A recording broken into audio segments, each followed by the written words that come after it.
হরে আমার মহাপ্রভুর যত দাস সবার চরণ বন্দি দন্তে পরিধান ভয় শ্রী কৃষ্ণ চৈতন্য প্রভু নিত্যানন্দ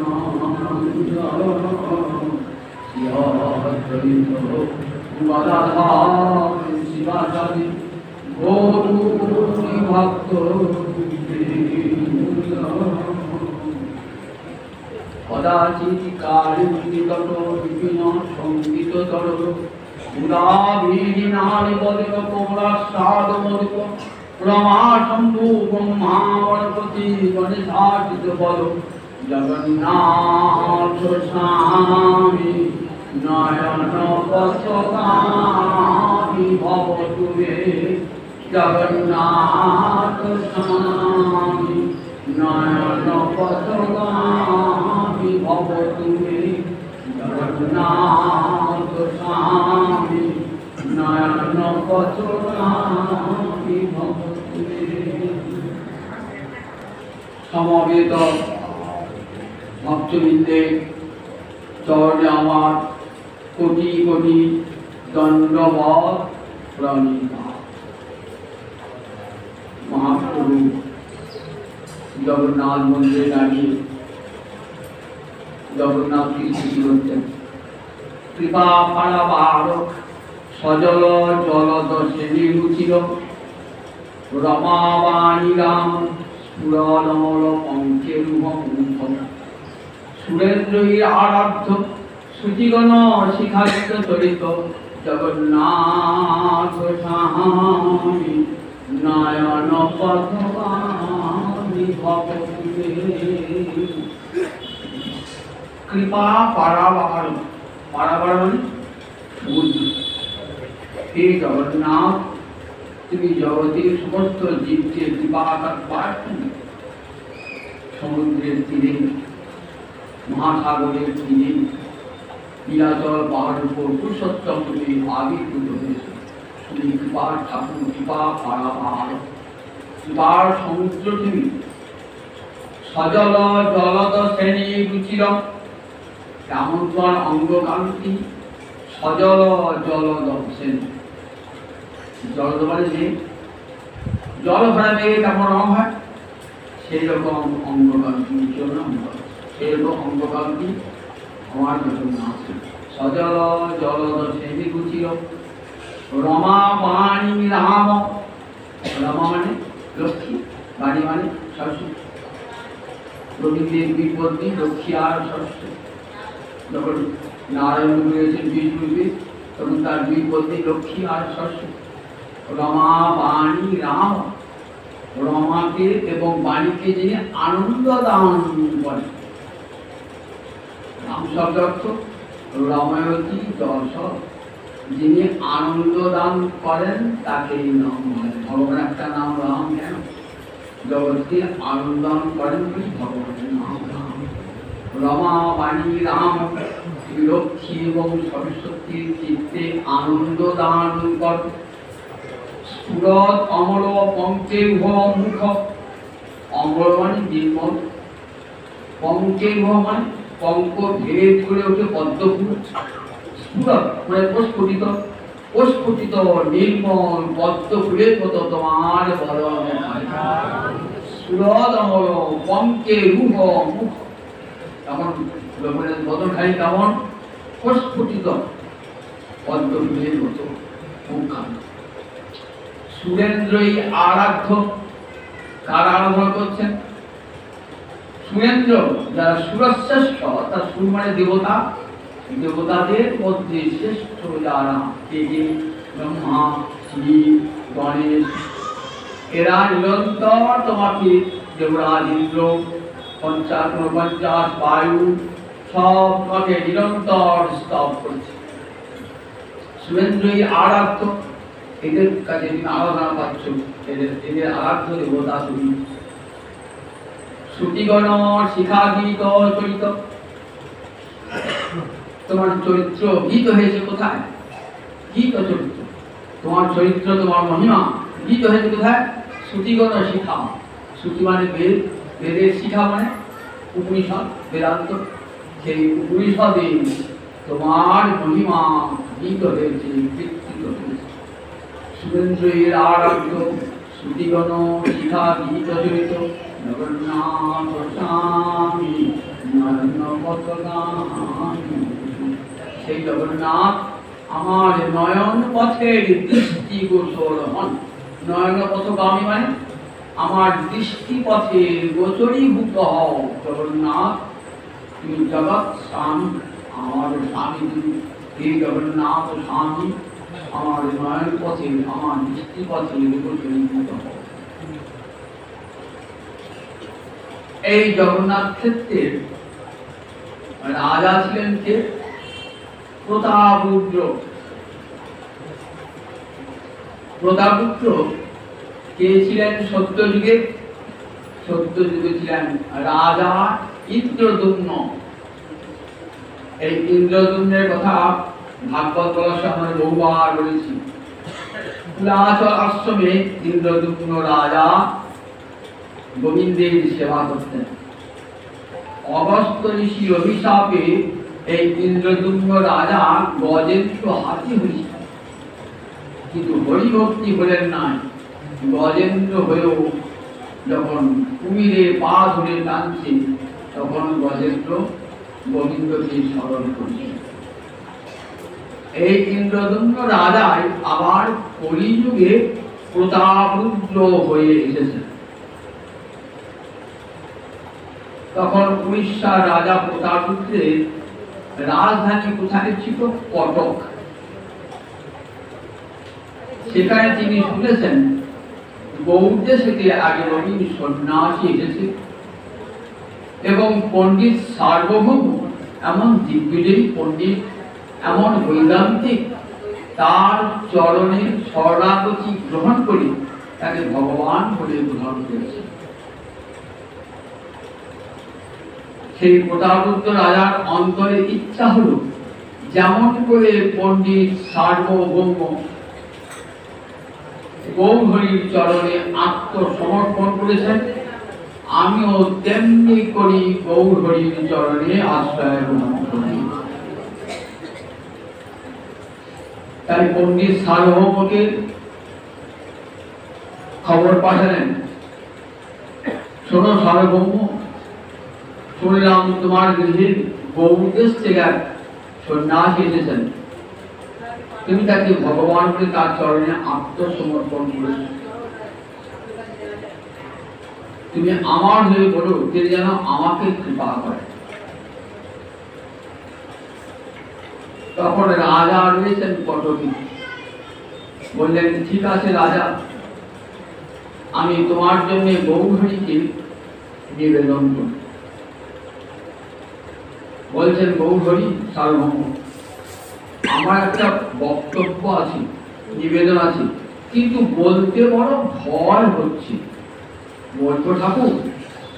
বলছে বলো, যদি যোগ্য হয় তাহলে করবো, যদি অযোগ্য হয় তাহলে করবো না। তারপরে দেখো, এই রাজ্যের রাজা প্রতাপরুদ্র তোমার চরণে আত্মসমর্পণ করতে চায়।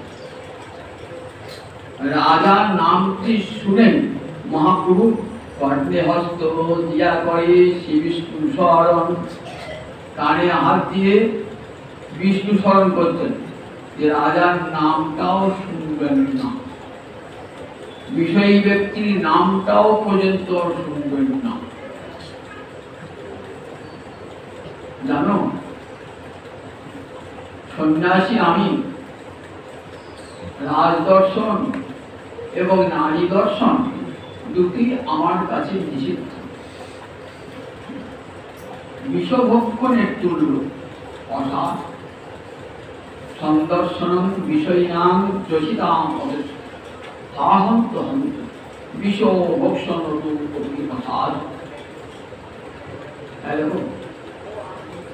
বিরক্ত সন্ন্যাসী আমার রাজদর্শন, স্ত্রী দর্শন সহ বিশেষ ভক্ষণ। আমি বিরক্ত সন্ন্যাসী, আমার পক্ষে রাজদর্শন নিষিদ্ধ, নারী দর্শন বিষয়। বললেন প্রভু তুমি যা ভাবছো রাজা বিষয় হলো, মন কিন্তু তার গোবিন্দ চরণার। অনেক আগে থেকেই রাজা জগন্নাথের পরম ভক্ত, বংশ পরম্পরায় এই ভক্তি তিনি লাভ করেছেন। রাজা গৌহরি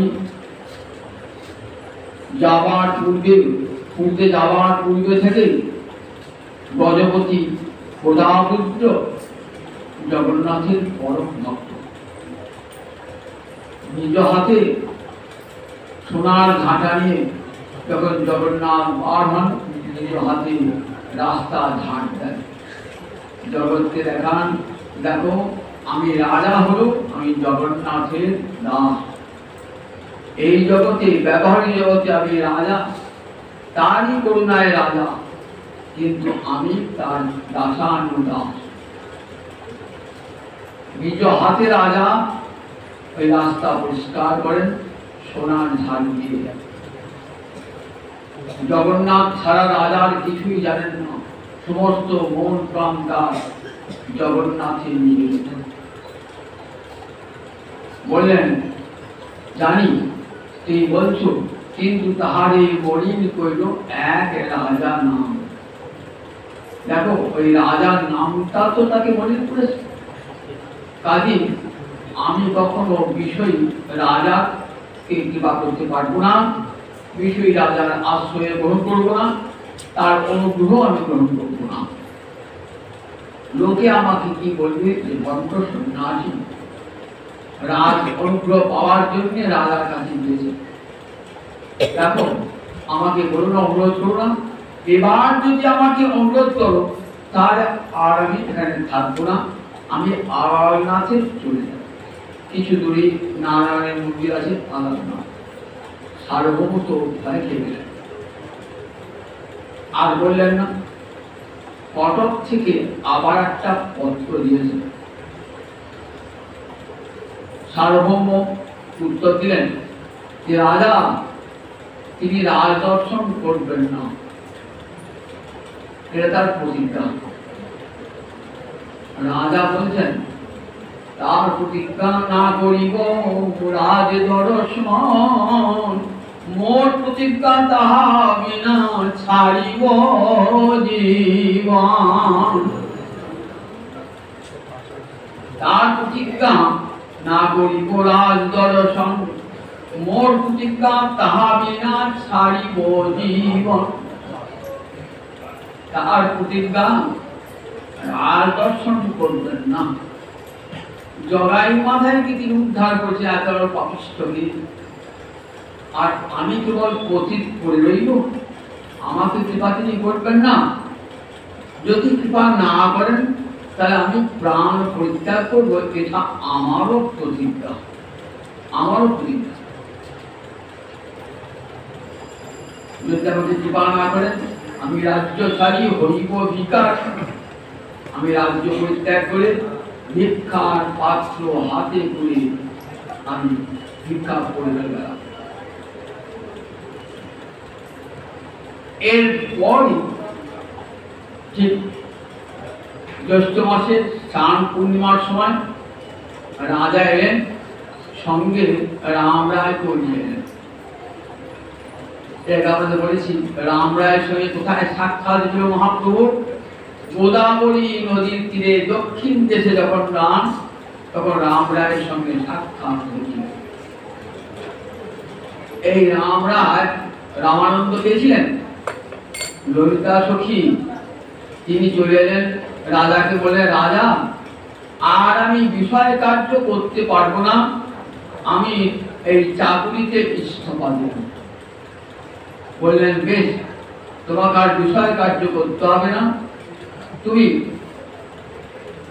আমার হয়ে মহাপ্রভুর কাছে নিবেদন করবে যাতে তার চরণে আমি আশ্রয় পাই, আর তোমার যা বেতন সে বেতন তুমি পাবে। রামরা এসেছেন, রাজাও এসেছেন, রামরা এসেছেন, রাজাও এসেছেন। রাম রায় এই প্রথমে গৌর হরির চরণে চরণ দর্শন করে প্রণাম জানাচ্ছে। মহাপ্রভু বলছেন, আমরা তুমি এখানে চলে এলে জগন্নাথ দর্শন না করে ধামে এসে প্রথম ধামেশ্বরকে দর্শন করতে হয়। এটাই তো নিয়ম। ধামে গিয়ে সর্বাগ্রে ধামেশ্বরকে দর্শন করতে হয়। তুমি এখানে চলে এলে আমাকে জগন্নাথ দর্শন না করে। রায় গহে হৃদয় রহত চরণ সারথি, যাহা লইয়া যায় তাহা যায় জীবরথি। রাম রায় কি বলছেন? রায় কহে বলছেন চরণ রথ হৃদয় সারথি, আমার চরণ দুটো রথ আর হৃদয়ের সারথি। সারথি তার আরোহীকে যেখানে নিয়ে যাবে সেখানে যায়।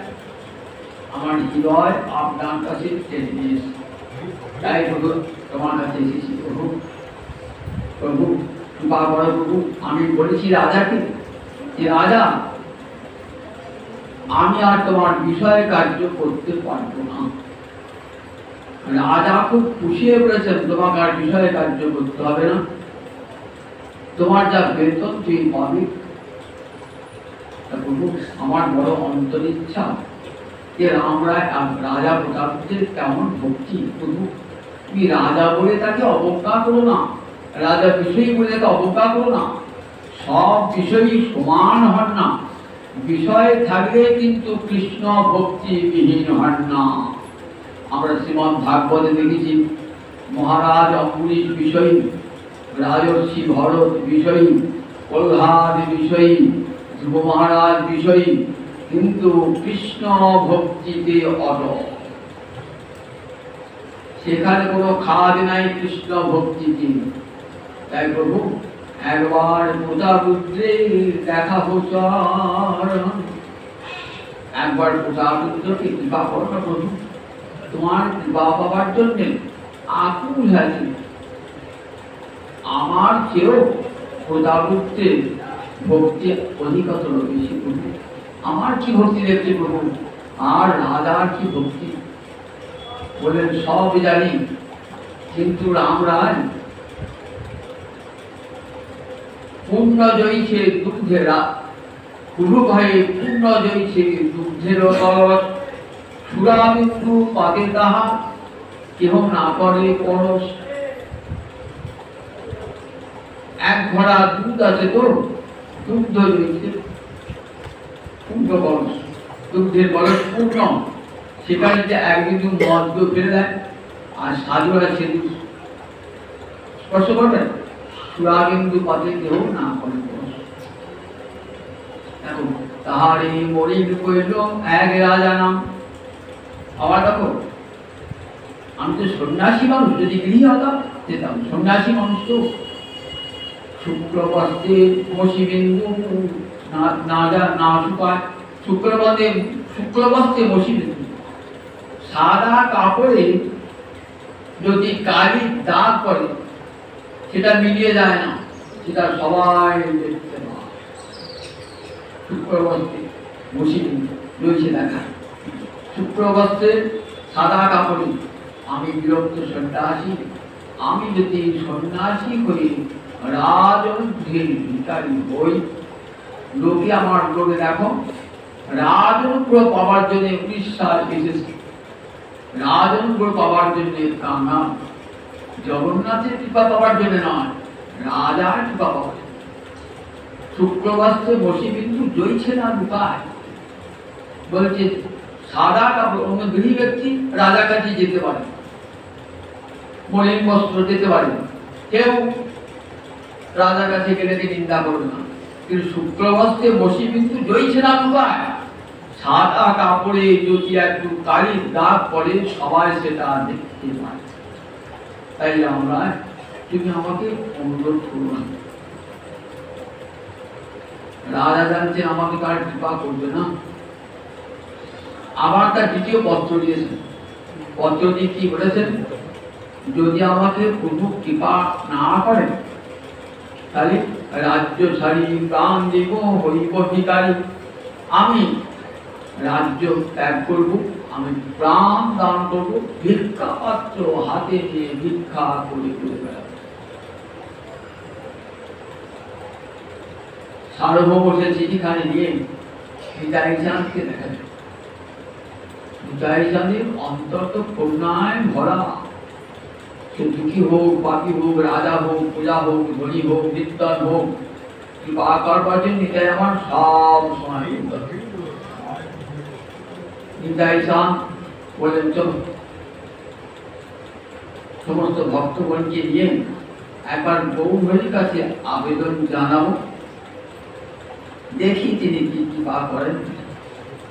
এই যতক্ষণ নিতাই কৃপাটি না হবে ততক্ষণ গৌর কৃপা হবে। আমার নিতাইয়ের করুণা হবে তবে গৌর হরির কৃপা পাবে।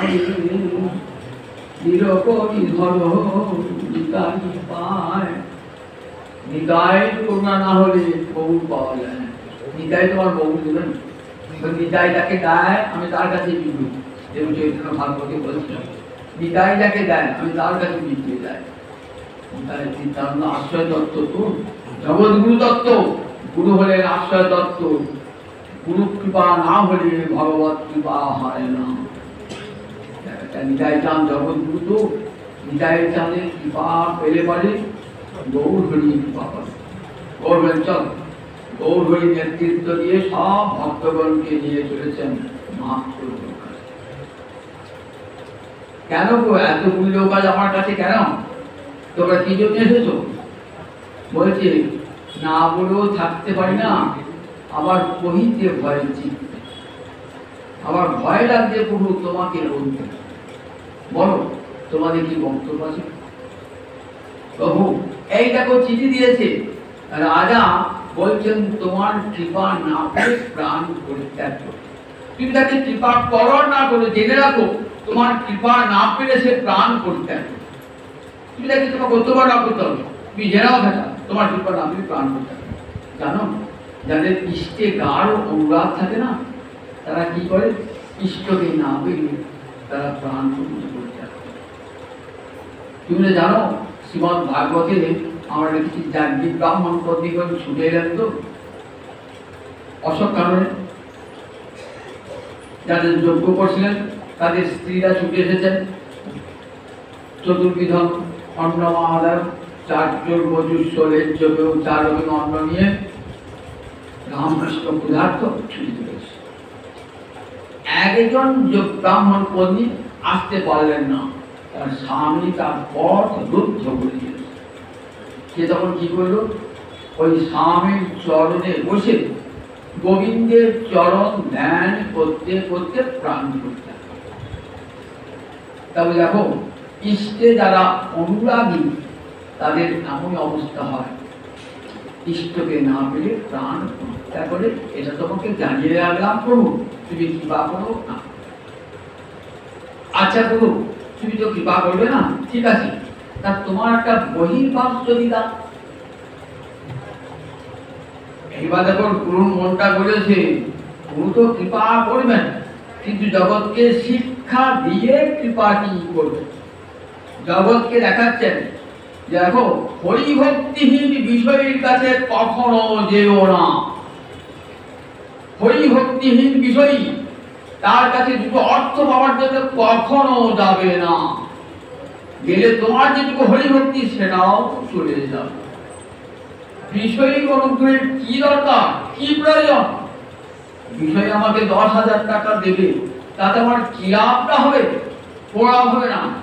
এই হরিভক্তি বিহীন যে বিষয় তার কাছে যেও না।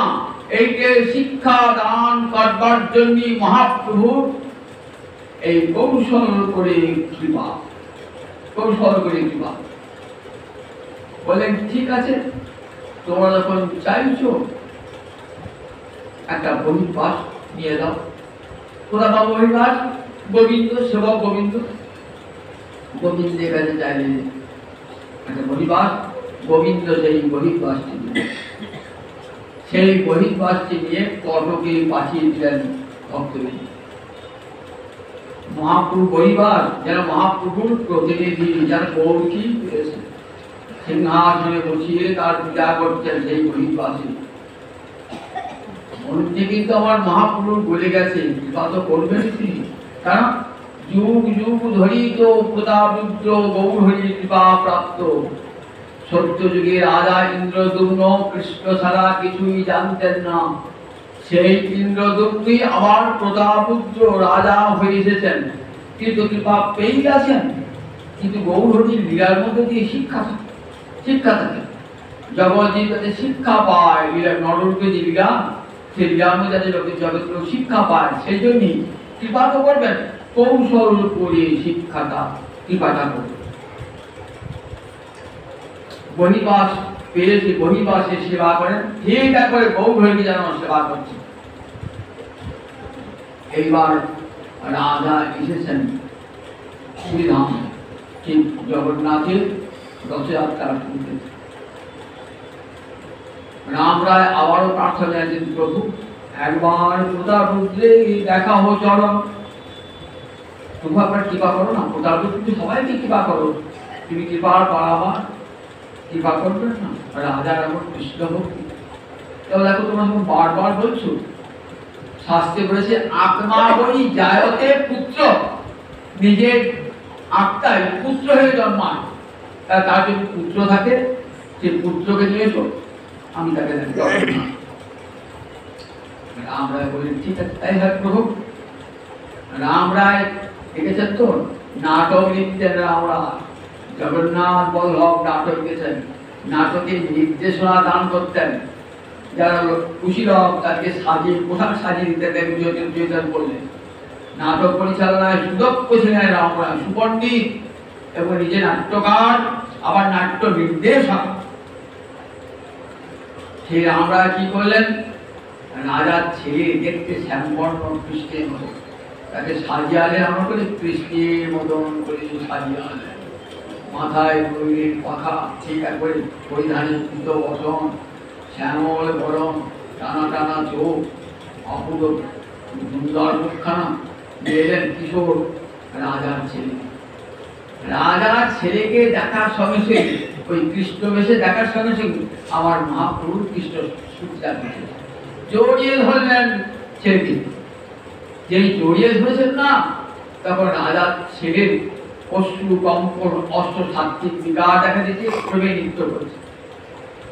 কৃপা পেয়ে গেলেন, দেখেছেন তো, কৃপা পেয়ে গেলেন, ওইখানে কৃপা লাভ হয়ে গেল।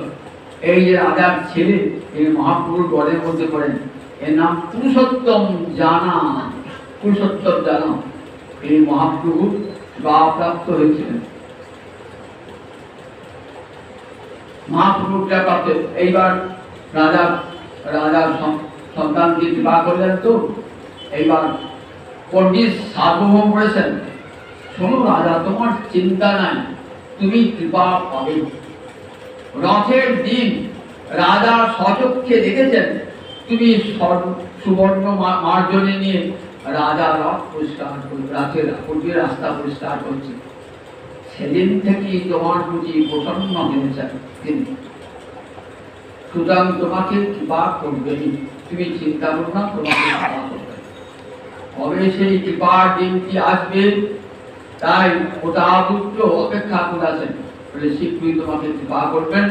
শোনো, জগন্নাথের রথের দিন রথ গিয়ে কোথায় দাঁড়াবি, বলবন্তীর স্থানে। সেই বলবন্তীর স্থানে দাঁড়ায় কেন, এখানে অর্ধাসনী দেবী আছেন, তিনি মাসি। তিনি মাসির কাছে কি খান জগন্নাথ, পোড়া পিঠে খাবেন, তবে জগন্নাথের পেট ভরবে। সেই ওখানে গিয়ে একবার বিশ্রাম নেবেন। ওই অর্ধাসনী মাসি পোড়া পিঠে খেয়ে তবে গুন্ডিচা মন্দিরে যাবে। মহাপ্রভু সপ্ত সম্প্রদায় তৈরি করেছেন। জগন্নাথের আগে 4 সম্প্রদায়, দুপাশে 2 সম্প্রদায়, পিছনে 1 সম্প্রদায়, 7 সম্প্রদায় 14 মানব নাম সংকীর্তনে বিভোর হয়েছেন। মহাপ্রভু একটি সম্প্রদায় নৃত্য করছেন, আবার একসঙ্গে দেখছেন 7টা সম্প্রদায় মহাপ্রভু অবাক হয়ে গেছেন। দেখছেন প্রতাপরুদ্র কেমন রাসে যেমন সব গোপীর কাছে কৃষ্ণ বিদ্যমান। প্রতাপুত্র দেখছেন সব সম্প্রদায়ের মধ্যে আমার মহাপ্রভু হেমদণ্ড বাহু তুলে হরে কৃষ্ণ কৃষ্ণ কৃষ্ণ হরে হরে, হরে রাম রাম রাম হরে হরে, হরি হর হরে নম কৃষ্ণ যাদবায় নম যাদবায় মাধবায় কেশবায় নম। বাহু তুলে হরি বলে কীর্তন করছেন। অপূর্ব উদ্দণ্ড নৃত্য, জজ জজ গব গব জজ জজ গব গব। জগন্নাথ উচ্চারণ করতে পারছেন না, দেবে পুত্র হয়েছেন জয় জগন্নাথ। কারণ গদগদ রুদ্ধ হয়ে গিয়া, নয়নং গদস্যুধারয়া গদগদ রুদ্ধ হয়ে গিয়া, পুলকই নিচিতং বপু পদাতব নাম গ্রহণী ভবিষ্যৎ। চিৎকার করো মহাপ্রভু, আমার দুটি নয়ন দিয়ে বর্ষার মতো জলধারা, নয়নং গদস্যুধারয়া গদগদ রুদ্ধ হয়ে গিয়া, গির মানে বাক্য, গদগদ বাক্য গদগদ ভাসবে, সম্পূর্ণ করে বলতে পারবে না। পুলকই নিচিতং বপু, আমার দেহে সারা দেহে পুলকে ঘুরে যাবে, সেদিন আমার তবে হবে হরিনাম করতে করতে। আজ আমার মহাপ্রভু দেখাচ্ছেন হরে কৃষ্ণ নাম করতে করতে আসছেন। আজ আমার মহাপ্রভু গোবিন্দকে পেয়েছেন, ঠিক জানছেন কৃষ্ণ হই বুঝে যাই এ ভাব অন্তর, কৃষ্ণ নিয়ে বুঝে যাচ্ছি এই ভাব।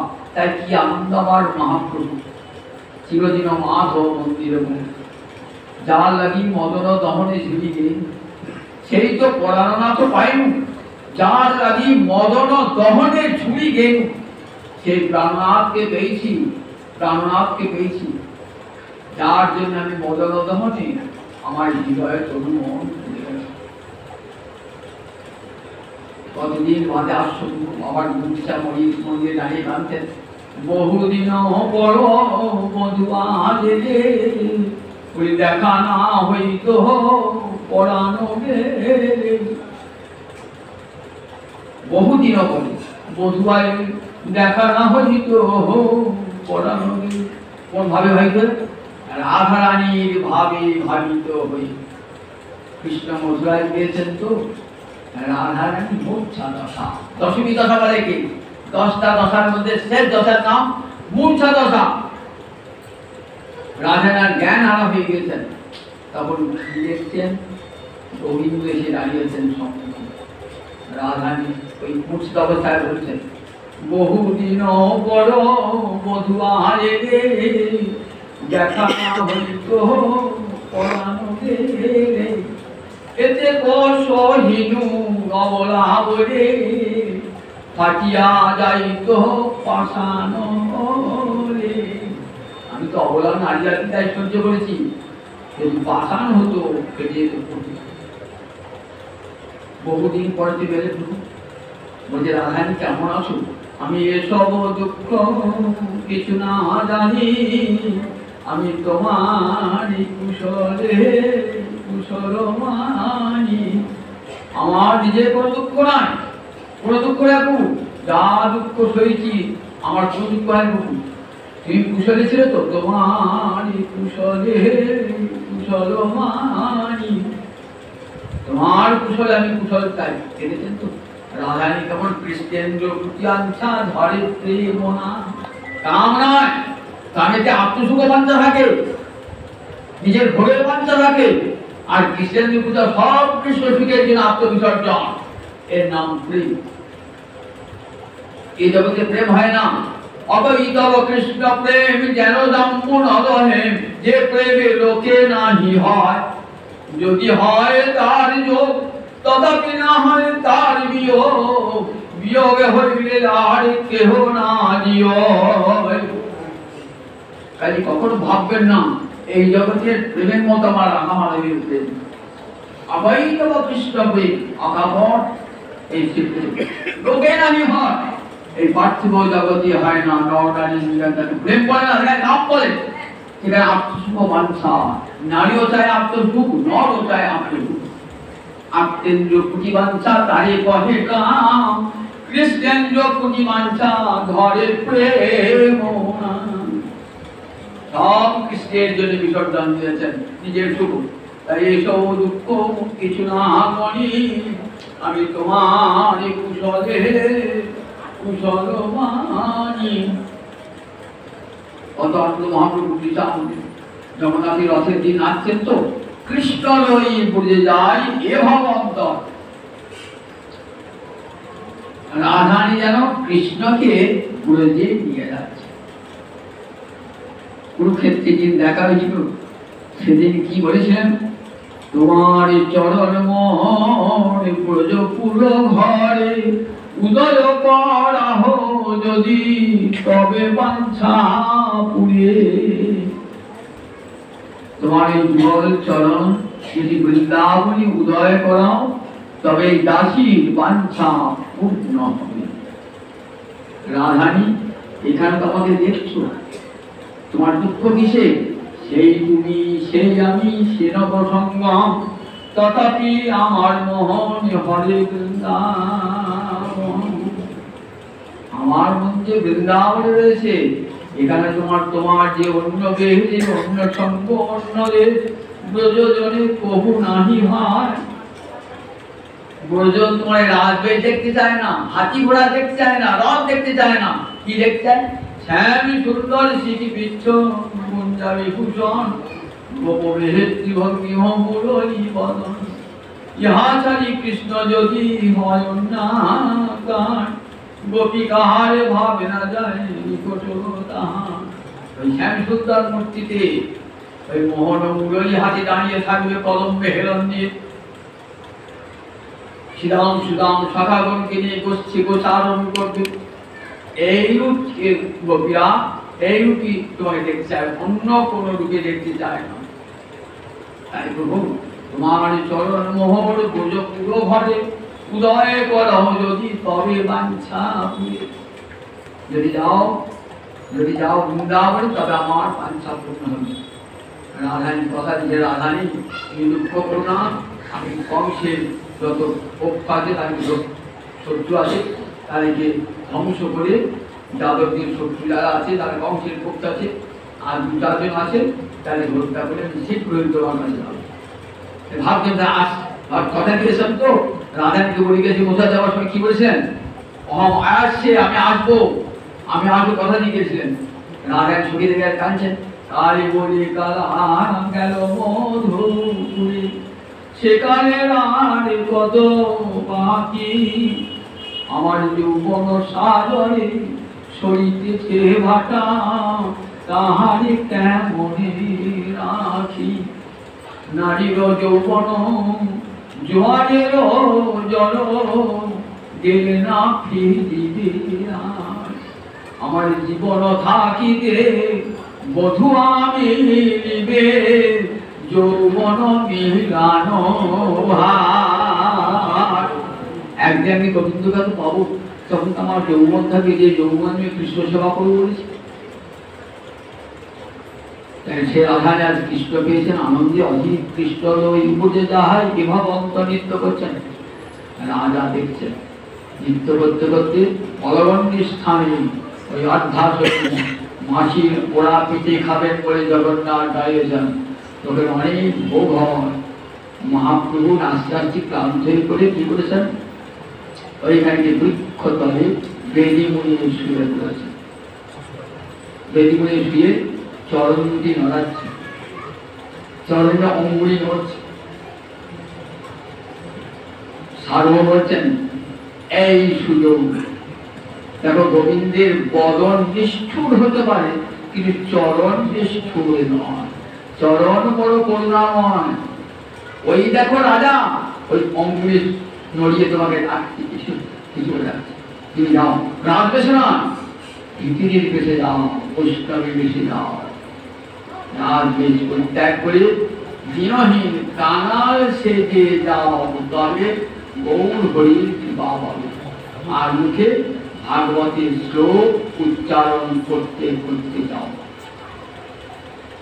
রাসলীলা শ্লোক যা মহাপ্রভুর পরম আশ্বাস। দেখুন, কোটাপুরীতে সুপণ্ডিত ছিলেন, কোটাপুরীতে সংস্কৃত লেখা বই আছে, সুপণ্ডিত ছিলেন, শুধু দাদা ছিলেন না, বহু গুণী ব্যক্তি ছিলেন, অনেক গ্রন্থাগারে সংস্কৃত ভাষা সুপণ্ডিত ছিলেন। যাচ্ছেন তো রাসলীলায় ব্রজবতীরা কৃষ্ণ হারিয়ে কাঁদছে রাসলীলা। জয়তীতে গাঙে জন্ম না ব্রজ শরদ ইন্দিরা শস্যদত্তহি দ্বৈত দৃশ্যতাং দীক্ষিতাবকা তৈধিতা সব তম বিচিন্নতি। ব্রজবতীরা কাঁদছেন কৃষ্ণ বিরোধী। কি বলে কাঁদছেন কৃষ্ণ? জয়তীতে অধিকম জন্ম না ব্রজ। হে গোবিন্দ, তোমার জন্মের ফলে ব্রজ অধিক ঐশ্বর্যশালী হয়েছে। কেন? সৎসৎ ইন্দিরা সয়ত। ইন্দিরা মানে কি? ইন্দিরা মানে লক্ষ্মী দেবী। লক্ষ্মী নাম কি? ইন্দিরা। সয়তে ইন্দিরা সৎসদগ্রহী। সৎসৎ মানে এখানে লক্ষ্মী দেবী বৈকুণ্ঠ ত্যাগ করে সব সময় এখানে বিরাজ করছে।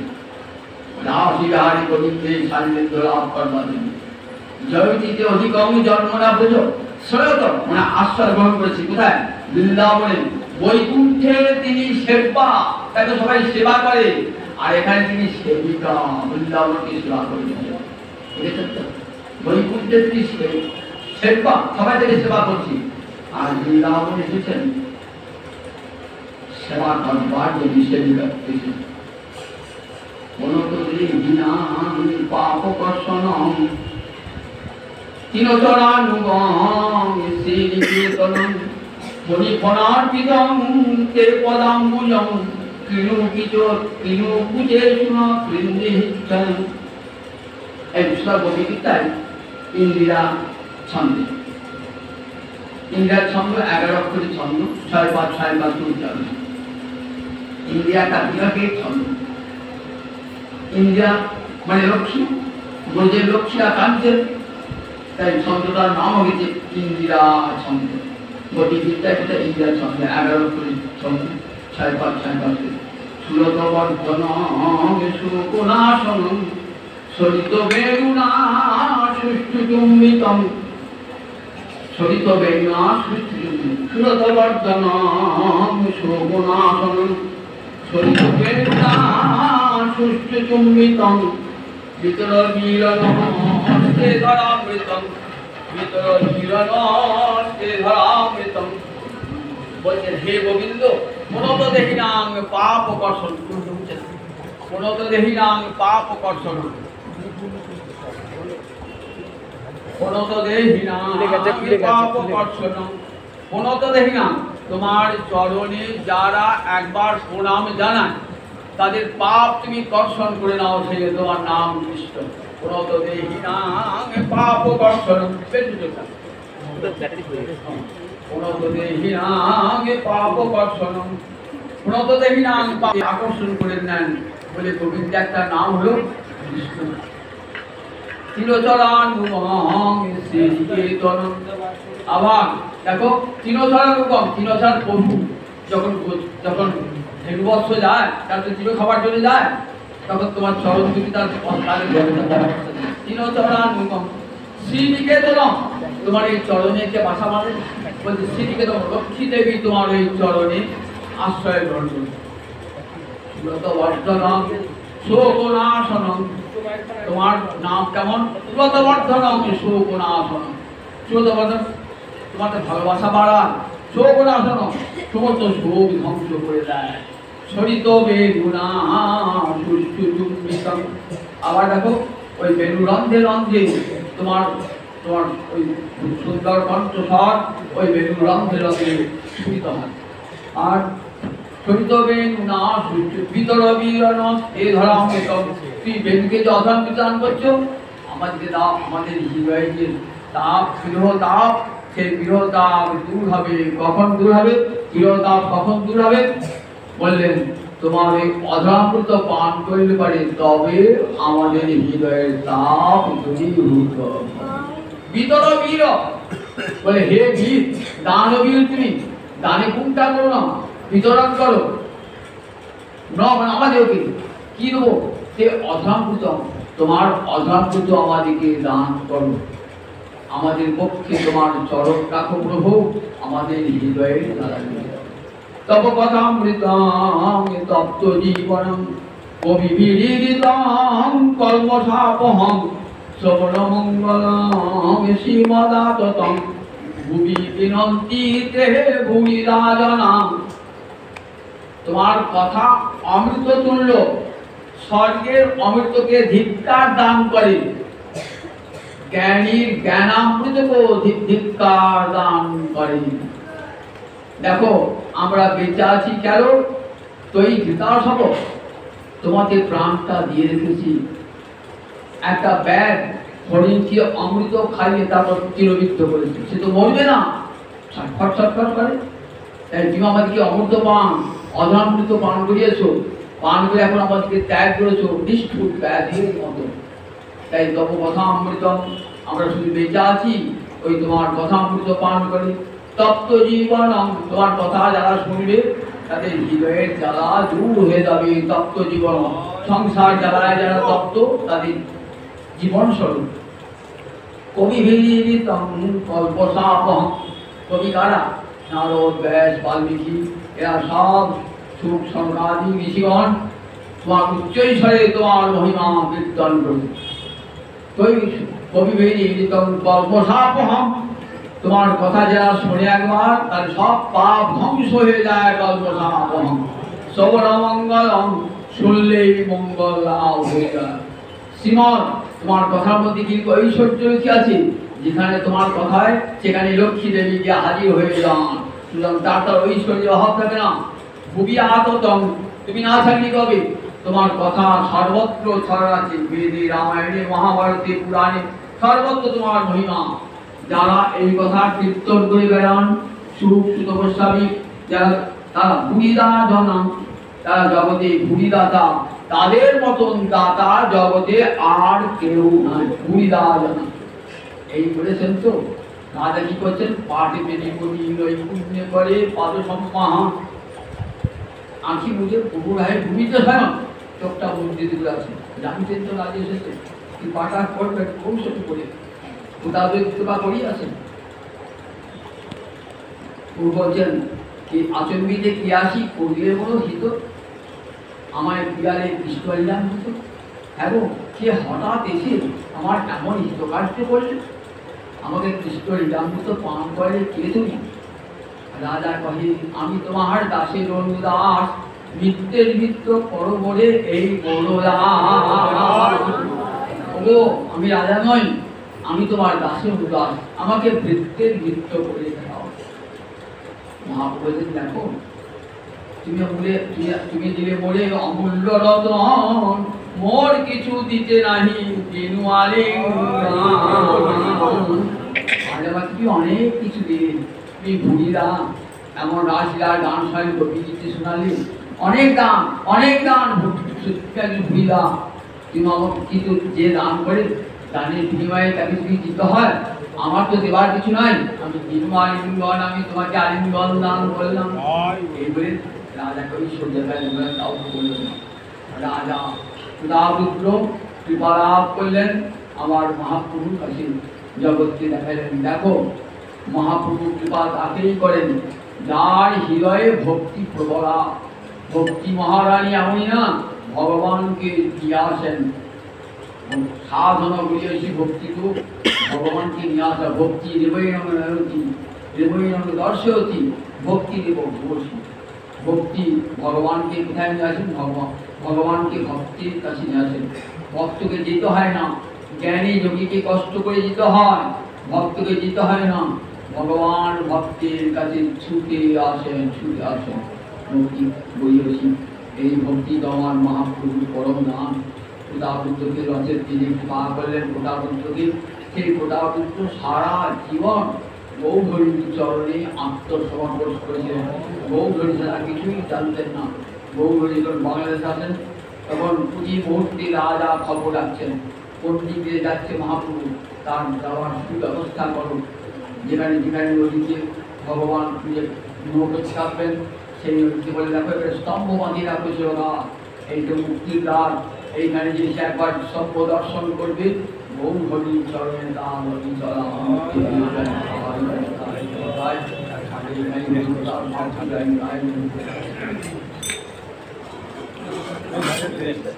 you.